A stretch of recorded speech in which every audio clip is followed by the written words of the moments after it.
हैं, जा रहे हैं, दूर दूर से भी यहाँ पर लोग आ रहे हैं। राज्य महिला आयोग के सदस्य हैं, इनसे हम बात कर लेते हैं। अर्चना जी, नेताजी तो नहीं है, लेकिन कहते हैं ना कि उनकी बातें हमेशा भावुक हैं, आपकी आंखों में आंसू हैं। नेताजी हमारे लिए सिर्फ नेता ही नहीं थे, मेरे धर्म पिता भी थे। मैंने उन्हें ससुर के रूप में हमेशा देखा। मैं मैनपुरी से पहला वोट मैंने 2009 में नेताजी के लिए ही डाला, क्योंकि मैं उनकी वोटर भी हूँ। नेताजी ने हमेशा ये सिखाया था कि वोटर सदैव भगवान होता है, और ये मैंने देखा।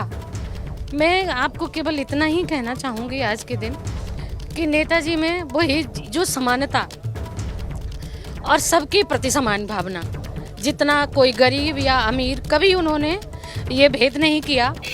और एक हमेशा ये सिखाते थे कि जो वादा करो उसे पूरा करो।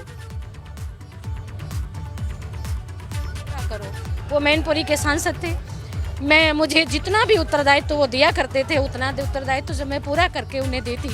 उसके बाद जब वो सांसद बने तो चूंकि बहुत सारी जनता की मांगें होती हैं, कहीं नल होता है, कहीं नाली होती है, कहीं सड़क होती है। मैं आपको सच बता रही हूँ, उन्होंने सीधा ये कहा कि तुम चुपचाप से एक पर्ची लिख करके दे दिया करो, और वो सारी चीज़ें वो सब पूरी हुई।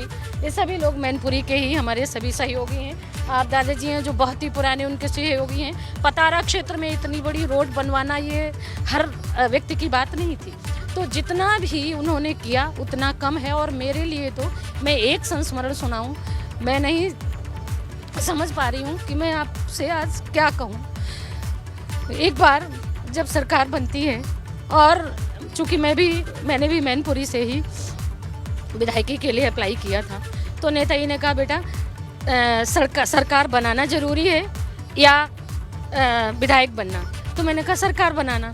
तो कहा ठीक है, मैं तुमसे ये कहता हूँ कि तुम अखिलेश के साथ चलो, और जब रथ यात्रा और उसके बाद सरकार बनाओ। सरकार बनते ही मैं देखता हूँ कि तुम्हें कैसे मैं विधायक बनाता हूँ। उसके बाद सिलसिला चलता रहा, हमारी सरकार बनी।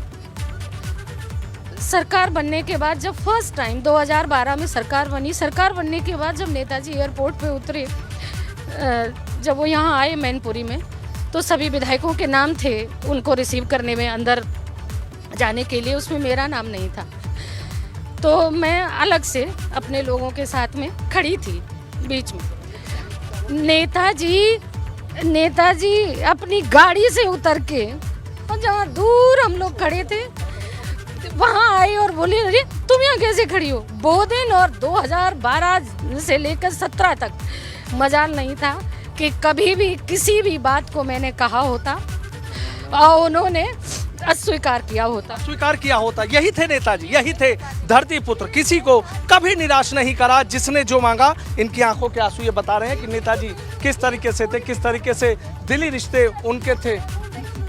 लखनऊ में अपने आप को आज शायद जितना दुख मैं बता नहीं सकती कि मैं सुबह से कितना परेशान हूँ, जबकि मेरी मदर स्वयं बहुत बीमार है इस समय।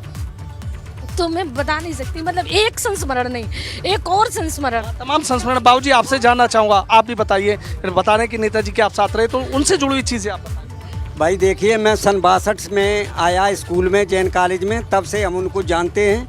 और वो ऐसा नेता, सरकारें कोई भी आएँ, कोई भी चली जाएं, लेकिन ऐसा नेता अब देश को हमारे को मिल नहीं सकता है। मैं सुरेश पाल सिंह पतारा सर्किल से आया हुआ हूँ, और हमारी एक जवान में उन्होंने कहा हमको पतारा चाहिए, मैंने कहा हमें सैंपई चाहिए। और उन्होंने कहा तो आज हमें तुम्हारी ज़रूरत है। हमने कहा हमें आपको ज़रूरत, आज आप है इसका कोई रास्ता? मैंने कहा आपका जेब में है। तुरंत सैंपई पतारा मार्ग हमको दिया।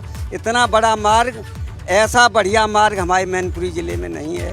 मैं उनकी आत्मा के लिए हमेशा सद्भाव और सबको प्रार्थना करते हैं। जहाँ कहीं भी जाएं, उनकी भगवान ऐसी तरह। देखिए, अपने नेता के लिए ऐसे भाव, अपने जननायक के लिए ऐसे भाव, क्योंकि ये लोग उनसे दिल से जुड़े हुए थे। नेताजी के पास जाना, नेताजी से कोई बात कहना, और नेताजी ने कभी किसी की कोई बात नहीं गिराई, किसी